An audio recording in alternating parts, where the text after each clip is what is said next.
नमस्कार। संधि विषयक पाठ्यक्रम के नवम सप्ताह में आपका स्वागत है।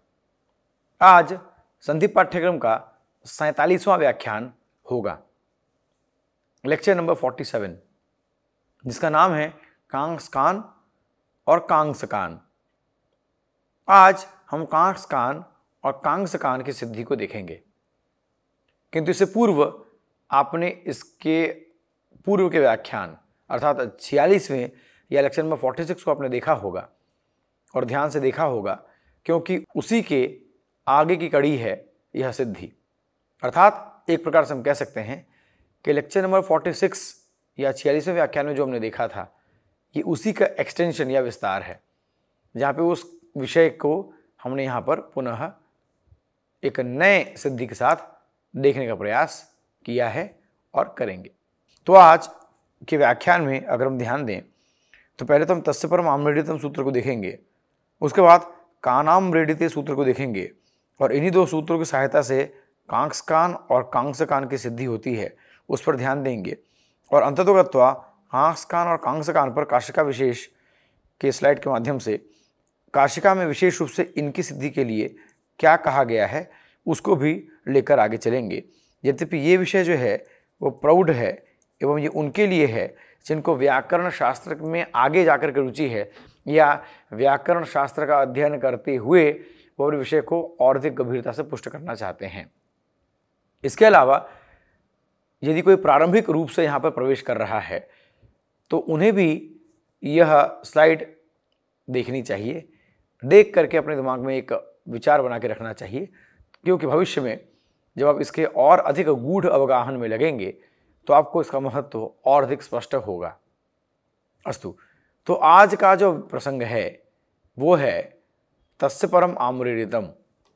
तस्य परम आम्रेडितम अपने अनुवर्तन के साथ जो अर्थ निकालता है उसको समझने के लिए हमें स्लाइड की सहायता लेनी होगी। तो स्लाइड के माध्यम से अगर हम देखें तो हम पाएंगे कि तस्य परम आम्रेडितम द्वे, द्वे का अर्थ हो गया डबल, अर्थात दो बार आ जाना या दोहराव हो जाना। मतलब क्या हुआ? मतलब ये हुआ कि तस्य परम आम्रेडितम सूत्र कहता है कि अगर समान शब्द दो बार आ जाएं, जैसे राम राम, समान शब्द अगर दो बार आ जाएं तो जो बाद का पद है अर्थात बाद वाला जो समान शब्द है उसे आम्रेडित कहेंगे, अर्थात उसकी आम्रेडित संज्ञा हो जाएगी। जैसे राम राम, तो यहां पर समान शब्द हैं, समान शब्द हैं, समान शब्द हैं दो बार, और समान शब्द होने के कारण ये जो बाद वाला जो शब्द है राम, इसे हम आम्रेडित कहेंगे। इसी प्रकार से कान कान अगर हम कहते हैं तो इस कान को हम आम्रेडित कहेंगे। तो कहने का तात्पर्य क्या हुआ कि अगर समान शब्द दो बार आ जाए, द्वे अव्यवहित पर में आ जाए, अर्थात लगातार आ जाए, बीच में कोई व्यवधान न हो। अब राम उ राम या राम अ राम, यहां पर यह नियम लागू नहीं होगा। यह नियम कब लागू होगा? जब समान शब्द, समान वर्ण समूह जब लगातार दो बार अर्थात अव्यवहित पर में आ जाएगा तो बाद वाले को आम्रेडित कहेंगे। जैसे राम राम में जो बाद वाला जो राम है वो आम्रेडित है, या राम राम अगर यहाँ पर कोई अगर आम्रेडित कहे तो आप समझ जाएंगे कि बाद वाले राम को आम्रेडित कहा गया है। इसी प्रकार से कान कान, तो ये कान हमारे सूत्र के प्रसंग में आएगा, इसीलिए हमने यहाँ पर दिया। तो कान कान, तो यहाँ पर जो द्वितीय कान है उसकी आम्रेडित संज्ञा होगी। पुनः स्लाइड में ध्यान दीजिए। तस्य परम आम्रेडितम सूत्र कहता है कि समान शब्द का अगर दोहराव हो जाए तो उस समान शब्द को जो दूसरी बार दोहरा हुआ है तो उस समान शब्द को आम्रेडित कहेंगे। जैसे राम राम, तो ये जो राम है ये आम्रेडित है। कान कान, यहाँ पर जो कान है वो आम्रेडित है। इसी प्रकार से अब आगे देखते हैं। अब आम्रेडित को समझने के बाद जो अगला सूत्र हमारे सामने आता है वो है कानाम्रेडिते, वो है कानाम्रेडिते। ये सूत्र क्या कहता है कि कान आम्रेडिते, अर्थात अगर कान आम्रेडित में है तो सीधी सी बात है आम्रेडित कहने का मतलब ये हुआ कि कान को 2 बार कहना पड़ेगा, तो कान कान, तो जो द्वितीय कान है वो आम्रेडित है। अस्तु, तो ये जो सूत्र है कानाम्रेडिते, ये सूत्र क्या कहता है कि आम्रेडित परे होने पर कान को रू आदेश हो जाएगा। अब स्लाइड पे ध्यान दीजिए,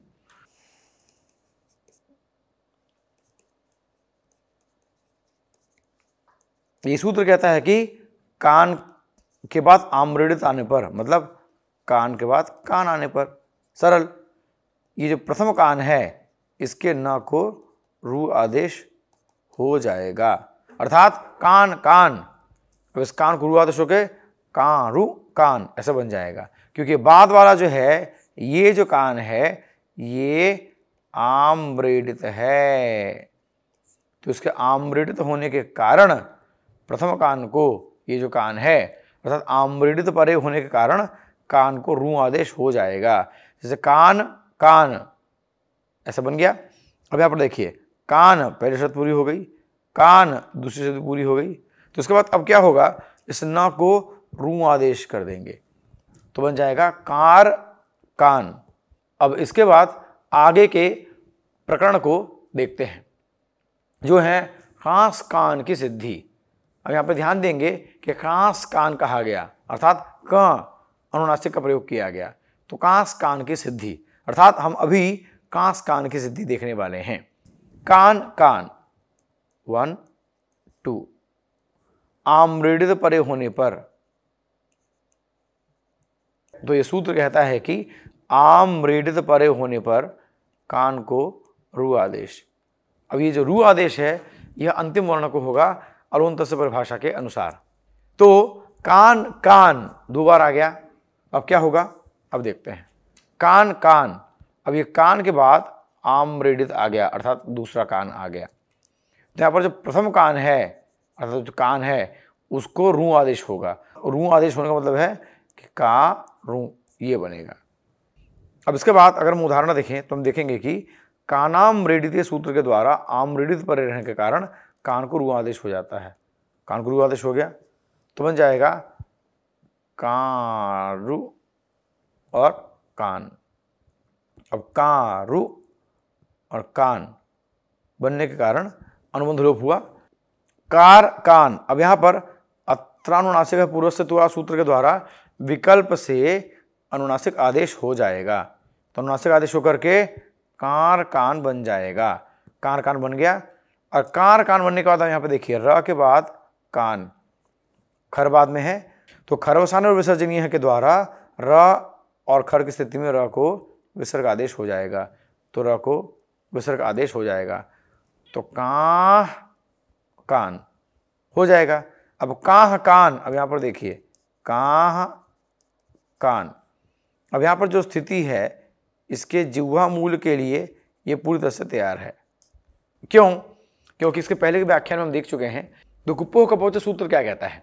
कुप्पोह कपोच सूत्र कहता है कि विसर्ग के बाद अगर कवर्ग या पवर्ग आ जाए तो उस विसर्ग को जिह्वा मूल्य या उपदवानी आदेश हो जाता है। तो ये स्थिति हमारे पास सामने है, क्योंकि जब ये स्थिति आती है तो आपको ध्यान होगा कि इससे पहले हमने बोले वार्तिक देखा था जिसका नाम है समपुं का नाम सो वक्तव्य, अर्थात सम पुम और कान के लिए ये नियम लागू नहीं होता। तो सम पुम और कान यहां पर स आदेश हो जाएगा, सकार आदेश हो जाएगा। तो सम पुम कान, यहां पर कान आ गया। सम को हम देख चुके हैं और पुम को हम देख चुके हैं, संस्कर्ता देख चुके हैं, पैंस कोकिलः देख चुके हैं। अब आज हम कान के प्रसंगों को देख रहे हैं। तो पुनः अगर हम ध्यान दें तो हमको स्मरण होगा कि सम पुम और कान इनको स आदेश हुआ था।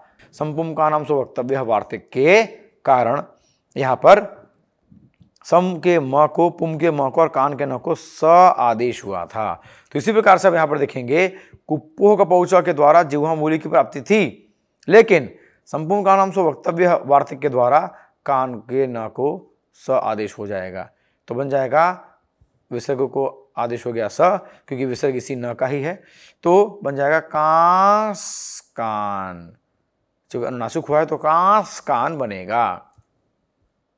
तो यहां पर कुप्पो कपोचा के साथ साथ संपुम कानम सो वक्तव्य को भी दोहराने की यहाँ पे आवश्यकता पड़ी। और दोहराने के साथ साथ आपको ये विश्वास भी हुआ होगा कि सिद्धि करना कितना महत्वपूर्ण है, क्योंकि सिद्धि करने के व्याज से हम सूत्रों की व्याख्या अपने आप समझ जाते हैं। अस्तु, ये तो कांस कान था। अब कांस कान पर चलेंगे, तो उसके लिए स्लाइड पर पुनः ध्यान देंगे। तो हम देखेंगे कि कान कान, अब यहां पर देखिए ये आम्रेडित है और इसके पूर्व में कान आ गया, तो उस कान के न को रु आदेश हो गया। कान आम्रेडित के द्वारा आम्रेडित पर रहने के कारण कान को रु आदेश हो गया, तो कारू कान बन गया। अब अनुबंध लोप होकर के कारू में रू का जो ऊ है वो चला गया, तो अब बन जाएगा कार कान। अब उसके बाद हम लोगों ने इससे पहले भी देखा था यहाँ पर कि अनुनासिक आदेश होता है, किंतु अनुनासिक आदेश जहाँ नहीं होता वहाँ अनुनासिकात् परोनुस्वार के द्वारा अनुनासिक आदेश भी हो जाता है। अर्थात अत्रानुनासिक पुरस्सतु वा ही कह देता है कि वह एक विकल्प सूत्र है, और चूंकि विकल्प सूत्र है इसलिए उसके विकल्प के रूप में, अर्थात अगर हम अनुनासिक का प्रयोग न करें तो अनुनासिकात् परोनुस्वार के द्वारा यहां पर अनुस्वार आदेश हो जाता है, अर्थात कांर कान ऐसा बन जाएगा, क्योंकि अनुनासिक आदेश हुआ है तो कार कान ऐसे बन जाएगा। अब उसके बाद कार कान में अब यहां पर हम देखें तो खरवसान विसर्जनीय के द्वारा र को विसर्ग आदेश हो जाएगा, तो कान कान ऐसा बन जाएगा। पुनः देखिए कुप्पो कपोच सूत्र के द्वारा जिह्वा मूल्य की यहां पे प्राप्ति है, क्योंकि क है तो जिह्वा मूल्य की प्राप्ति है, किंतु संपुम कानम सो वक्तव्य संपुम कान के कारण यहाँ पे स आदेश ही रहेगा, यहाँ पर जिह्वा मूल्य की प्राप्ति नहीं होगी, जो कि कुप्पो कपोच से हमको प्राप्त हो रही थी। कुप्पो कपोच एक विकल्प सूत्र है, किंतु उसकी प्रवृत्ति यहां पर नहीं होगी संपुम का नाम सो वक्तव्य के कारण। अब ध्यान देंगे, इससे पहले के व्याख्यान में हमने नृ पाही इत्यादि 4 रूप देखे थे। 4 रूप क्यों देखे थे? क्योंकि वहां पर हमें अलग अलग प्रसंग दिख रहे थे, परंतु यहां पर केवल 2 ही प्रसंग दिखते हैं, अर्थात या तो कांस कान बनता है या तो कांस कान बनता है, क्योंकि संपूर्ण का नाम सो वक्तव्य है, ये जो वार्तिक आ गया इसने इसके बाकी रूपों को काट दिया, केवल कांस कान और कांस कान यही बना। तो यह विषय जो है यह कॉन्सेप्ट बिल्डिंग या अपने बेस को या अपने आधार को मजबूत या सुदृढ़ बनाने के लिए समझने की बात है। तो संपूर्ण का नाम सो वक्तव्य आया, इसलिए 2 रूप बने हैं, कांस कान कांस कान। और नृपाही में ऐसे कोई प्रसंग नहीं था, क्योंकि संपुम या कान में नुरीन कहीं भी नहीं आता था, इसलिए उसके 4 रूप बन गए। इस तरह से जब हम विषय को समझते हैं तो हमारा स्ट्रांग बेस होता है, अर्थात हमारा आधार मजबूत और सुदृढ़ होता है और विषय को समझने में भी सरलता होती है। तो कांस कान और कांस कान यह 2 रूप हमारे यहाँ पर सिद्ध हो जाते हैं, एक जगह पर अनुनासिक और एक जगह पर अनुस्वार। और जो विसर्ग को जो प्राप्ति होनी थी जिह्वा मूल्य, वो न होकर के संपुम का नाम वार्तिक के द्वारा बाद हो जाता है, तो जिह्वा मूल्य के स्थान पर सकार आदेश हो जाता है, तो कांस कान कांस कान ये बन जाता है।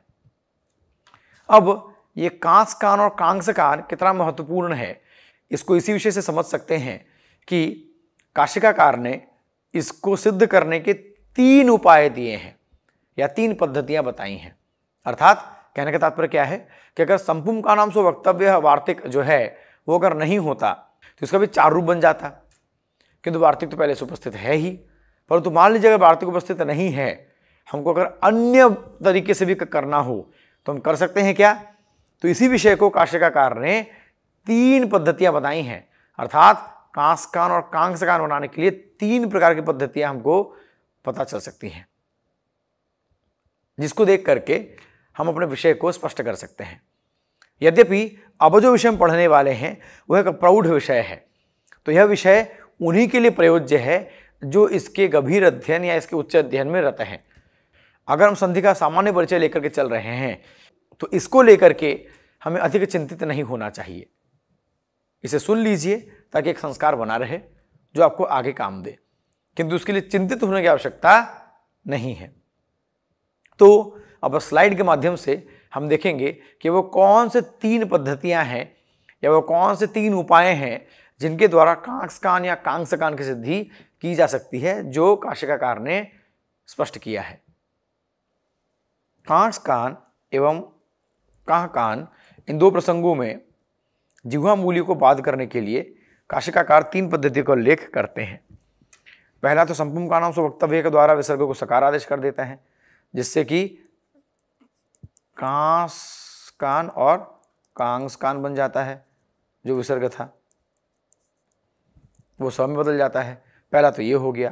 दूसरा, समःसुटि सूत्र को भाष्यकार ने समःसुटि करके यहाँ पे एक प्रशिष्ट सकार की कल्पना की है, प्रशिष्ट सकार की कल्पना की है। तो उसका अनुवर्तन लेते हुए हम यहाँ पर सकार आदेश कर सकते हैं, तब भी कांसकान कांसकान बन जाएगा। एक ये उपाय हो गया, अर्थात संपूर्ण कानाम से वक्तव्य वार्तिक है, इस वार्तिक के द्वारा आदेश हो गया सकार आदेश, इसके द्वारा कांसकान और कांसकान बन गया। इसके अलावा समःसुटि के सूत्र के द्वारा भी सकार का प्रशिष्ट सकार का अनुवर्तन लेते हुए हम यहाँ पर कांसकान या कांसकान बना सकते हैं। इसके साथ जो तीसरा उपाय है, बड़ा मजेदार उपाय है, वो है कस्कादिशुचा सूत्र के द्वारा कस्कादि गण में जो पठित जो हमें पद मिलते हैं उनमें सकार का आदेश होता है, विसर्ग से संबंधित जितने आदेश होते हैं उनका बाद हो जाता है। विसर्ग वाले जितने प्रसंग हैं उनका बाद करके ये सकार का आदेश करता है। कस्कादिशु च सूत्र के द्वारा जो प्रवृत्ति है वो, और कस्कादि गण में कांसकान पठित है, तो इसके द्वारा कांसकान स्वतः सिद्ध हो गया, किंतु कांसकान को वहां पर पढ़ा नहीं गया है। लेकिन आकृति गण की तरह इसको लेकर के, आकृति गण के विषय को हमने इससे पहले देखा है। आकृति गण अर्थात ऐसे गणों को आकृति गण कहा जाता है जहां पर स्वरूप साम्य को देख करके हम उस पद को जो उस गण में पठित नहीं है उसे भी मान लेते हैं, क्योंकि प्रक्रिया एक है। जैसे इसको समझने के लिए अगर हम एक उदाहरण देखें तो, जैसे मान लीजिए ऐसा हो सकता है कि हमारे चचेरे कोई भाई हों, दूर के संबंध के हमारे चाचा हो, जिनका बेटा यानी हमारा चचेरा भाई हो, जिसे हम बहुत दिनों से नहीं मिले, पर कई सालों बाद हमने उसको देखा तो उसका चेहरा हमारे चाचा जी से मिल रहा है।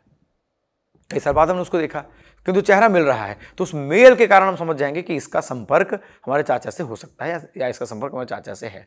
उसी प्रकार से आकृति गण है। आकृति देख करके अगर स्थिति समान है, पद्धति समान है, तो आकृति देख करके हम उसे भी ले लेते हैं, शामिल कर लेते हैं। इस विषय को हम इससे पहले देख चुके हैं। तो कस्कादिशुचा के द्वारा कस्कादि गण में पठित शब्द है कांसकान।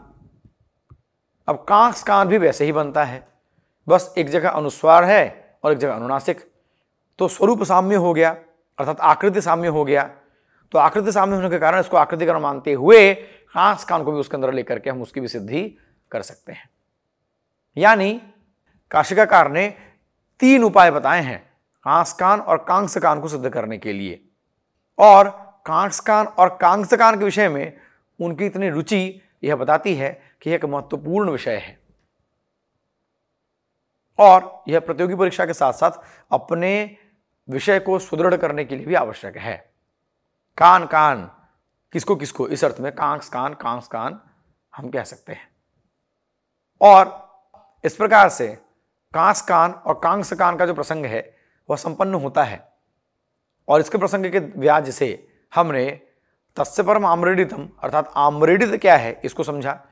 अर्थात अगर समान शब्द 2 बार लगातार 2 बार आ जाए, अव्यवहित पर में आ जाए, द्वित्व हो जाए, डबल हो जाए, तो जो द्वितीय है उसे आम्रेडित कहेंगे। और उसी प्रसंग को लेकर के कानाम्रेडित सूत्र कान कान की स्थिति में जो प्रथम कान है अर्थात आम्रेडित परे रहने के कारण जो कान है उसे रू आदेश कर देता है, उस रू का र हो जाता है, र का विसर्ग हो जाता है, और विसर्ग को जिह्वा मूली की प्राप्ति होती लेकिन उसको बाध कर देता है संपूर्ण कानांशो वक्तव्य। तो संपूर्ण कानांशो वक्तव्य अत्यंत महत्वपूर्ण वार्तिक है, जिसका प्रसंग हम इससे पहले 2 बार देख चुके हैं और आज हमने इसको तृतीय बार देखा।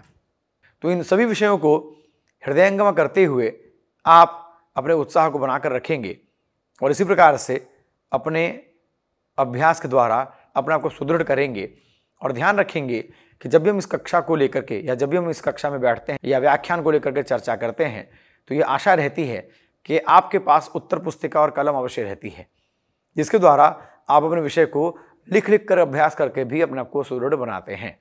क्योंकि लिखने का और अभ्यास करने का कोई दूसरा उपाय या कोई दूसरा ऑल्टरनेटिव या कोई दूसरा विकल्प नहीं होता। एक बार लिखने का अर्थ है 10 बार पढ़ना, और लिख करके जब आप तैयार कर लेते हैं और तुरंत का तुरंत सद्य जब आप तैयार कर लेते हैं तो वो आपको आजीवन स्मृति में रहता है। इसी के साथ आज का व्याख्यान संपन्न करते हैं। आप सभी को हार्दिक आभार एवं धन्यवाद।